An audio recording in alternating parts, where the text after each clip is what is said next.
Dear students, Assalamu alaikum. My name is Professor Abdul Ghafoor and I am your physics tutor. Dear students, आज की video में हम MCQs discuss करेंगे for MD-CAT, E-CAT and 12 class के लिए, और topic है हमारा आज की वीडियो का कार्नोट इंजन एंड एंट्रोपी। अगर आपने इससे पहले टी टॉपिक की वीडियोस नहीं देखी हैं तो डिस्क्रिप्शन में जाके लिंक को क्लिक करके देख सकते हैं। तो आइए स्टार्ट करते हैं आज की हमारी कार्नोट इंजन यानी हीट इंजन और एंट्रोपी के बारे में MCQs। MCQ number 1. According to second law of thermodynamics, 100% conversion of heat energy into work done is. तो हमें केल्विन स्टेटमेंट में मालूम है कि according to second law of thermodynamics कि कभी भी आप सिंक के बगैर इंजन नहीं बना सकते। It is impossible to construct a heat engine without sink, और सिंक वो जगह है जहाँ हीट को लॉस करना ज़रूरी है। इसका मतलब है कि हीट को लॉस किए बगैर आप इंजन नहीं बना सकते, और जब हीट को लॉस करेंगे तो फिर 100% एफिशिएंट इंजन, चाहे वो आइडियल ही क्यों ना हो, नहीं बन सकता। तो करेक्ट आंसर हो गया not possible. MCQ number 2. The efficiency of Carnot engine is given by. Condition है कि T1 जो है वो सोर्स का टेम्परेचर है यानी हाई टेम्परेचर रिजर्वायर है, और T2 सिंक का टेम्परेचर यानी लो टेम्परेचर रिजर्वायर है।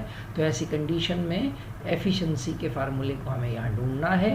तो एफिशिएंसी का फार्मूला होता है 1 minus low temperature upon high temperature यानी 1 minus T2 upon T1। MCQ number 3. The area of a Carnot cycle represents। Carnot cycle असल में PV डायग्राम को कहा जाता है, और PV डायग्राम में जो भी एरिया होता है वो वर्क डन को रिप्रेजेंट करता है। तो area of a Carnot cycle represents the useful work. MCQ number 4. If the temperature of cold body is decreased, the efficiency of Carnot engine will be। तो हमारे पास जो एफिशिएंसी का फार्मूला है in terms of temperature वो है 1 minus T2 upon T1 multiply by 100। तो अगर हम कोल्ड बॉडी यानी T2 का टेम्परेचर डिक्रीज करेंगे तो T2 अपॉन T1 डिक्रीज हो जाएगा, और 1 में से माइनस होगा तो ये ब्रैकेट इंक्रीज हो जाएगी, और इसका मतलब है कि एफिशिएंसी भी बढ़ जाएगी। तो कोल्ड बॉडी के टेम्परेचर को डिक्रीज करने से कार्नोट इंजन की एफिशिएंसी इंक्रीज हो जाती है। MCQ number 5. The efficiency of a Carnot engine depends upon। Carnot engine का जो हमारे पास फार्मूला है जो भी हमने प्रीवियस MCQ में भी डिस्कस किया, 1 minus T2 upon T1। T1 यानी सोर्स का टेम्परेचर और T2 यानी सिंक का टेम्परेचर, यानी एफिशिएंसी निकालना है तो फिर सोर्स और सिंक दोनों के टेम्परेचर को यहाँ पुट करना होगा, यानी efficiency of a Carnot engine depends upon both temperature of source and sink. MCQ number 6. When the temperature of source and sink of a heat engine becomes equal, the efficiency will be। यानी अगर हम efficiency के फार्मूले में T1 और T2 को same कर दें तो ये दोनों कैंसल आउट हो जाएंगे और 1 हो जाएगा, और 1 माइनस 1 0 होता है, और 0 मल्टीप्लाई बाय 100 0। यानी इसका मतलब है कि अगर सोर्स और सिंक का टेम्परेचर इक्वल हो जाए तो फिर कार्नोट इंजन की एफिशिएंसी 0 हो जाएगी। Now MCQ number 7. When Q1 heat supplied to the system and Q2 heat is rejected by the system, the efficiency of heat engine is given by। हमें मालूम है कि 1 माइनस लेस अपॉन ग्रेटर होता है, तो जो हम Q1 हीट देते हैं वो हमेशा Q रिजेक्टेड हीट से ज़्यादा होती है। तो Q1 की वैल्यू ग्रेटर है और Q2 की वैल्यू लेस है, तो उसके हिसाब से हमारा आंसर हो गया B, यानी 1 minus Q2 upon Q1। Now MCQ number 8. If the temperature of hot body is increased, the efficiency of a heat engine will। तो फार्मूला हमारे पास एफिशिएंसी का है 1 minus T2 upon T1 multiply by 100। अगर percentage में लिखना है तो 100 से मल्टीप्लाई, अदरवाइज विदाउट 100। अब अगर हम हॉट बॉडी का टेम्परेचर यानी इस फार्मूले में जो T1 है वो हॉट बॉडी का टेम्परेचर, उसको इंक्रीज कर देंगे तो ये factor T2 upon T1 decrease हो जाएगा, और 1 में से माइनस होके इस फैक्टर को इंक्रीज कर देगा, यानी एफिशिएंसी बढ़ जाएगी। तो हॉट बॉडी के टेम्परेचर को इंक्रीज करने से एफिशिएंसी इंक्रीज हो जाती है। Now MCQ number 9. The efficiency of Carnot engine can not be 100% unless cold reservoir is at. यानी अगर हमें किसी इंजन की efficiency, for example Carnot engine की एफिशिएंसी 100 चाहिए, हालांकि ये नॉट पॉसिबल है, लेकिन अगर कंडीशन लगा दी जाए तो वो क्या कंडीशन हो सकती है? तो सिंपल यहाँ फार्मूले में T2 को अगर आप 0 रख दें, T2 यानी सिंक के टेम्परेचर को 0 कर दें, तो 0/T1 0 हो जाएगा, और ये 1 - 0 1 है, मल्टीप्लाई 100 करेंगे तो 100% आएगा। इसका मतलब है कि 100% एफिशिएंसी उसी वक्त पॉसिबल है जब T2 का टेम्परेचर यानी कोल्ड रिजर्वायर का टेम्परेचर 0 होगा। तो इसका करेक्ट आंसर हो गया A 0 kelvin. MCQ number 10, a reversible engine works between two temperature whose efficiency is 100 degrees centigrade. If it absorbs 746 joule of heat from the source and rejects 546 joule to the sink, calculate the temperature of the source and the sink. आपको option दिए हैं, तो एक method तो ये कि आप without solving the MCQ आप इसका आंसर बता सकते हैं, क्योंकि यहाँ दिया हुआ है डिफरेंस ऑफ टेम्परेचर 100, यानी अगर हम इन चारों में देखें तो जिसका डिफरेंस ऑफ टेम्परेचर 100 है वही इस MCQ का करेक्ट आंसर है। तो A का डिफरेंस 80 है, B का डिफरेंस 100 है, C का डिफरेंस 80 है और D का डिफरेंस 60 है। तो इसका मतलब है कि करेक्ट आंसर हो गया हमारे पास B। लेकिन अगर सपोज करें कि सारे ऑप्शंस 100 डिफरेंस के साथ होते तो फिर हम इसको कैसे सॉल्व करते? तो उसके लिए हमें फार्मूला लगाना होगा एफिशिएंसी के दो, एक टेम्परेचर वाला और हीट वाला, क्योंकि यहाँ टेम्परेचर भी गिवन है और हीट भी गिवन है। इस टेम्परेचर वाले फार्मूले को हम एलसीएम लेके डिफरेंस ऑफ टेम्परेचर में कन्वर्ट कर देंगे, T1 - T2 हो जाता है डेल्टा T/T1 एलसीएम लेने के बाद, जबकि लेफ्ट ये जो राइट साइड है ये हमने इसी तरह से रखी। अब डेल्टा T हमें गिवन है 100 और Q2 है 546 जबकि Q1 है 746। यहाँ भी हमने एलसीएम लिया तो ये हो गया 746 - 546 जो कि 200 होता है। तो यहाँ 100 के दोनों 0 और 200 के दोनों 0 कैंसिल हो गए, और अब जब हमने 2 से डिवाइड किया 746 को after inverting these two terms, तो हमारे पास आंसर आ गया T1 यानी हॉट बॉडी का टेम्परेचर 373 केल्विन या 100 डिग्री सेंटीग्रेड होगा। तो अगर हॉट बॉडी 100 है तो कोल्ड बॉडी होनी चाहिए 100 डिफरेंस के साथ 0 डिग्री सेंटीग्रेड। तो करेक्ट आंसर हो गया 100 डिग्री सेंटीग्रेड कोल्ड बॉडी का टेम्परेचर यानी सोर्स का टेम्परेचर और 0 डिग्री सिंक का टेम्परेचर। लेकिन यहाँ हम अगर इसको सॉल्व ना भी करते तो ऑप्शंस में चूंकि एक ही ऑप्शन ऐसा था जिसमें डिफरेंस 100 था, तो यही इसका करेक्ट आंसर है। Now MCQ number 11, the energy input to an engine is 60 joule and the work it performs is 15 joule. What fraction of the energy input is expelled to the cold reservoir? 4 option given है आपको। तो यहाँ हमारे पास input energy दी हुई है 60 joule यानी Q1 हो गया 60 जूल, जबकि वर्क डन है 15 जूल, और हीट रिजेक्टेड हम निकाल सकते हैं, फार्मूला है हमारे पास Q1 - Q2 से। तो 60 में से हमने 15 माइनस कर दिया तो हमें हीट रिजेक्टेड पता चल गई 45 जूल। अब हम निकाल सकते हैं वो फ्रैक्शन जो कोल्ड रिजर्वायर का इनपुट एनर्जी के साथ है यानी Q2/Q1। तो Q2 हमारे पास है 45 और Q1 है 60। तो 15 का टेबल आप पढ़िए, 15 3s और 15 4s, तो ये हो गया 3/4। 3/4 होता है 75%, यानी 0.75 को परसेंटेज में अगर आप कन्वर्ट करें तो आंसर हो गया करेक्ट हमारा 75%। Now MCQ number 12, if the temperature of a hot reservoir of Carnot engine working with efficiency 70% is 1000 K, then temperature of sink is, हमें 4 ऑप्शन दिया है, हम फार्मूला इस्तेमाल करेंगे एफिशिएंसी का 1 - T2/T1, और अगर मल्टीप्लाई बाय 100 रखना है तो यहाँ एफिशिएंसी को परसेंटेज में लिखना होगा। हम डायरेक्ट एफिशिएंसी को 0.7 की फॉर्म में यहाँ लिख लेते हैं, तो 100 की ज़रूरत नहीं है। जबकि T1 गिवन है 1000, अब यहाँ -T2/1000 को लेफ्ट साइड पर ले गए और 0.7 को यहाँ लाए, तो 1 - 0.7 हो गया 0.3 और 1000 से मल्टीप्लाई किया तो T2 का आंसर आ गया 300 केल्विन। तो करेक्ट आंसर हो गया A 300 kelvin. MCQ number 13, a reversible Carnot engine converts 1/6 of heat into input work, then efficiency of engine is। हमें एफिशिएंसी कैलकुलेट करनी है, जबकि एफिशिएंसी का फार्मूला होता है W/Q1। और अगर परसेंटेज में चाहिए तो 100 से मल्टीप्लाई करके लिख सकते हैं। अब जो वर्क डन हुआ है, इस इंजन ने 1/6 ऑफ हीट सप्लाई को वर्क डन में कन्वर्ट किया, यानी 1/6 इंटू Q1 इसका हो गया वर्क डन। Q1 से Q1 कैंसिल हो गया तो एफिशिएंसी आ गई 1/6, जिसको डिवाइड करने पर आंसर मिलेगा 0.1666। Now MCQ number 14.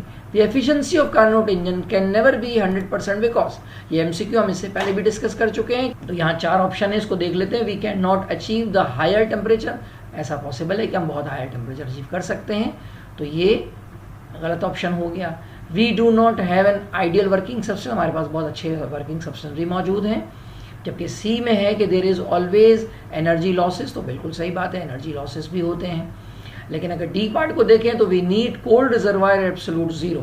अगर हमारे पास कोल्ड रिजर्वायर का टेम्परेचर 0 केल्विन हो जाए तो फिर एफिशिएंसी 100% हो जाएगी, जो कि पॉसिबल नहीं है। और यही हमारा करेक्ट आंसर है कि कार्नोट इंजन कभी भी 100% एफिशिएंसी क्यों नहीं ले सकता, क्योंकि हमारा जो कोल्ड रिजर्वायर है उसका टेम्परेचर 0 हो नहीं सकता।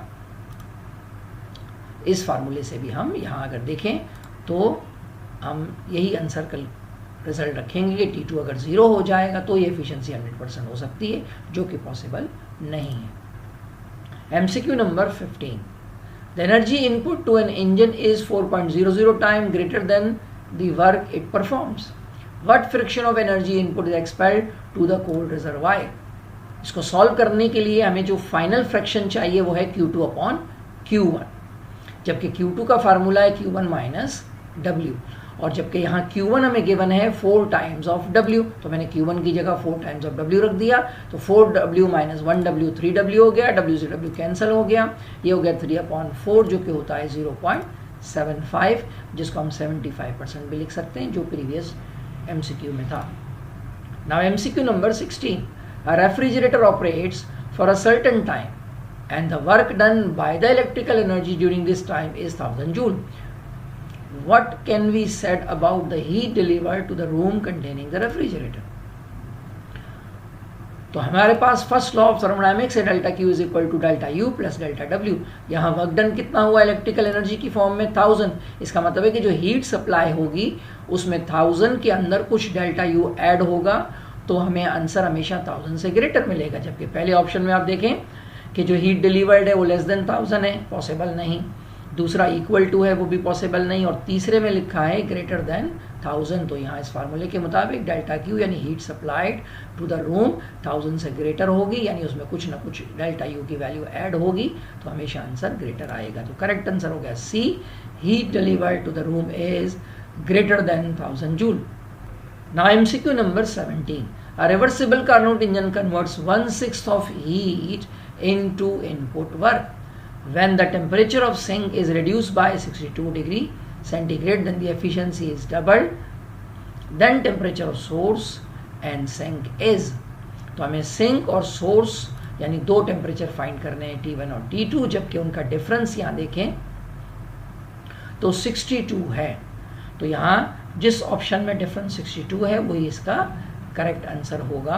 तो ये आंसर हमारे पास 99 और 37 है। लेकिन अगर हम इसको सॉल्व करना चाहें तो सॉल्व का मेथड है, एफिशिएंसी का फार्मूला है 1 - C2/T1। पहला हमारी जो एफिशिएंसी है 1/6 है, 1/6 ऑफ वर्क डन, तो ये हो गया 1/6, और इसका हमने एलसीएम ले लिया। जबकि क्रॉस मल्टीप्लाई किया तो 1 × T1 हो गया, और 6T1 मल्टीप्लाई बाय -62 हो गया।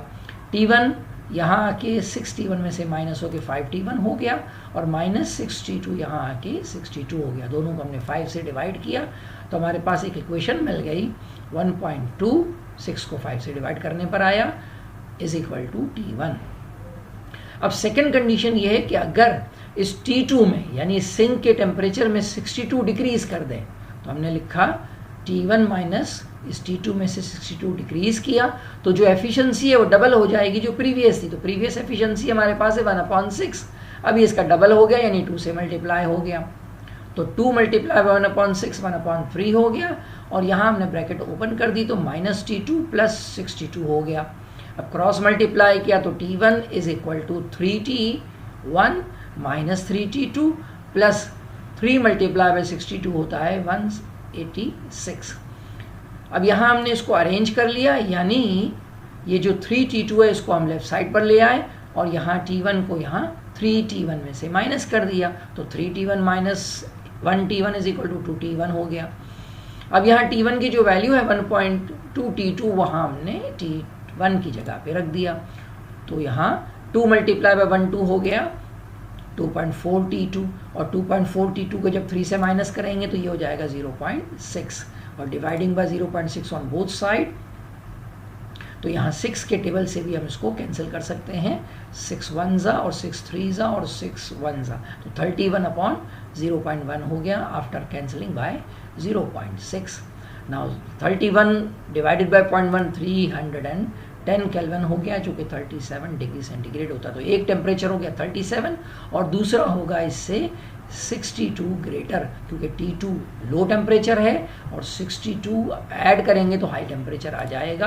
तो करेक्ट आंसर हो गया 99 डिग्री सी एंड 37। इसको हम बगैर सॉल्यूशन के भी बता सकते थे, लेकिन चूंकि चारों ऑप्शंस अगर 62 डिफरेंस के साथ होते तो फिर हमें इसी मेथड को फॉलो करना होता। लेकिन अगर हम देखें कि चारों डिफरेंसेस अलग अलग हैं, सिर्फ एक डिफरेंस 62 वाला है, तो फिर करेक्ट आंसर हो गया 99 एंड 37, क्योंकि इनका डिफरेंस 62 के बराबर है। Now MCQ number 80, the engine is suppose to work between 727 degree centigrade and 227 degree C, the maximum possible efficiency is. हमने इन दोनों टेम्परेचर को केल्विन में कन्वर्ट करके एफिशिएंसी के फार्मूले में सब्स्टिट्यूट कर दिया, तो 727 हो जाता है 1000 और 227 हो जाता है 500। तो यहाँ 500 को 1000 से कैंसिल किया तो 1/2 हो गया और 1 माइनस 1/2 1/2 होता है। तो करेक्ट आंसर हो गया A 1/2, या अगर परसेंटेज की फॉर्म में ऑप्शन होता तो 50% इसका answer. Now MCQ number 90, the efficiency of heat engine can be increase by. हम एफिशिएंसी इंक्रीज कैसे कर सकते हैं, तो यहाँ 4 ऑप्शन है, इसमें से आंसर देना है।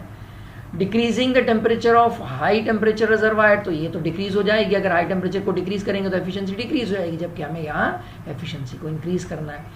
इंक्रीजिंग द हाई टेम्परेचर बिल्कुल सही है, तो ये हो गया करेक्ट आंसर, लेकिन बाकी ऑप्शन को भी देख सकते हैं। इंक्रीजिंग द टेम्परेचर और लो टेम्परेचर रिजर्वायर, ये रॉन्ग हो गया, क्योंकि डिक्रीज करते हैं लो टेम्परेचर को तो एफिशिएंसी इंक्रीज होती है। और डी पार्ट है increasing the temperature of both, तो भी रॉन्ग हो जाएगा, क्योंकि दोनों टेम्परेचर को इंक्रीज करेंगे तो भी एफिशिएंसी डिक्रीज हो जाएगी। तो करेक्ट आंसर हो गया B, increasing the temperature of high temperature reservoir. MCQ number 20, which of the following statement is not true about heat engine. कौन सी वाली बात इंजन के लिए ट्रू नहीं है। पहला हम देखते हैं ट्रू कौन कौन सी बातें हैं। तो all real engines are less efficient than the Carnot engine, बिल्कुल सही है। कार्नोट इंजन एक आइडियल इंजन है और रियल इंजन की एफिशिएंसी हमेशा कार्नोट इंजन से कम होती है, ये स्टेटमेंट बिल्कुल सही है। All real engines are less efficient due to the friction and heat losses, तो जो रियल इंजन होते हैं उसमें फ्रिक्शन लॉसेस होते हैं और हीट के भी लॉसेस होते हैं, लिहाजा उनकी एफिशिएंसी कम होती है, ये बात भी बिल्कुल सही है। ना ऑप्शन सी अगर देखें तो efficiency of Carnot engine working between same to temperatures depends on the nature of working substance. Efficiency कभी भी वर्किंग सब्सटेंस पर डिपेंड नहीं करती, तो ये स्टेटमेंट गलत लिखा हुआ है। जबकि आखिरी देखें कि larger the temperature difference of two reservoir greater will be the efficiency, तो बिल्कुल सही है। जितना डिफरेंस होता है सोर्स और सिंक के टेम्परेचर में उतनी ही ज़्यादा एफिशिएंसी होती है, तो करेक्ट आंसर हो गया सी। MCQ number 21, a heat engine performs 100 joule of work and at the same time rejects 400 joule of heat energy to the cold reservoir. What is the efficiency of engine? तो efficiency का हमारे पास formula है W/Q1 का।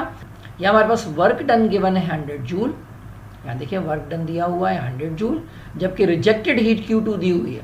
तो supply heat कितनी होगी, तो W plus rejected heat होती है हीट सप्लाइड, तो हीट सप्लाइड हो गई 500, 100 प्लस 400 500 हो गई। तो वर्क डन हो गया 100 जूल और हीट सप्लाइड हो गया 500, 0 से 0 कैंसिल किया, 1/5 हुआ जो कि 0.2 होता है, यानी 20%।